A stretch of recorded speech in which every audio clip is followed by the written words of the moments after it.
kembang sing ayu wingi wis mbok sirami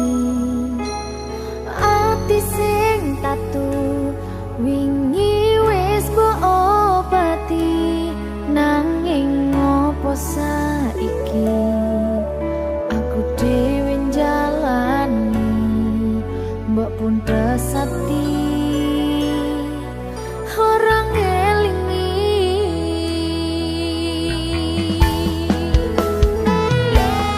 opo iki jan luputku tega-tegane sliramu jane mung masalah tresno tapi atiku kujiwa jajal omongku